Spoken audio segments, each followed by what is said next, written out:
How many solution of the following system of equation. अब आप देखिएगा यहाँ पर तीन इक्वेशन दिया, 1 2 3, लेकिन अब आप सोचिए तीन इक्वेशन तो दे दिया लेकिन तीसरा वेरिएबल तो है नहीं, तो गलती से भी मान के नहीं चलना है कि जेड यहाँ पर अवेलेबल है। जेड नहीं है मतलब नहीं है, किसी एक इक्वेशन में जेड होता तो इस्तेमाल करते बाकी दोनों में, लेकिन तीनों में से किसी में जेड नहीं है तो जेड का कोई इस्तेमाल नहीं करना है। ठीक है, तो हम लोग का सिस्टम ऑफ इक्वेशन कैसे कन्वर्ट होगा उसको देखिएगा। -1 5 1 -1, यहाँ 1 यहाँ 3 हो गया, और इस साइड में आपके पास x और y बस आएगा, और इधर आपके पास हो जाएगा -1 2 और ये 3। ठीक है, ये हो गया। अब यहाँ पर देखेंगे कि हमारा जो मैट्रिक्स है वो मैट्रिक्स का साइज कितना बन रहा है, 3/2 ऑर्डर का बन रहा है, स्क्वायर मैट्रिक्स तो नहीं है। तो जब स्क्वायर मैट्रिक्स ना हो तो फिर आपको सीधा सीधा उसके रैंक से ही सब कुछ काम करना पड़ेगा। ठीक है, तो हम लोग बनाएंगे, कहाँ गया, -1 5 1 -1 1 3, और ये हो गया आपका -1 2 and 3। ठीक है, अब आप करेंगे इसको एक्लॉन फॉर्म में कन्वर्ट। ठीक है,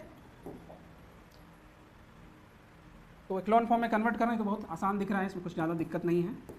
R2 में एक काम कीजिए, R1 + R2 कर दीजिए, और R3 में भी वही काम करेंगे, R3 + R1 कर देंगे। ठीक है, इधर हो गया -1 5 -1, जोड़ देंगे, 0 हो गया। इसमें आपको दिख रहा होगा 4, यहाँ हो गया 1, फिर इसमें 0 5 और 3 8, और यहाँ से हो गया 3 और 1 2। ठीक, अब नेक्स्ट स्टेप में क्या है, यहाँ 4 दिख रहा है, इसका ठीक नीचे 0 बना सकते हैं, तो 0 बनाते हैं।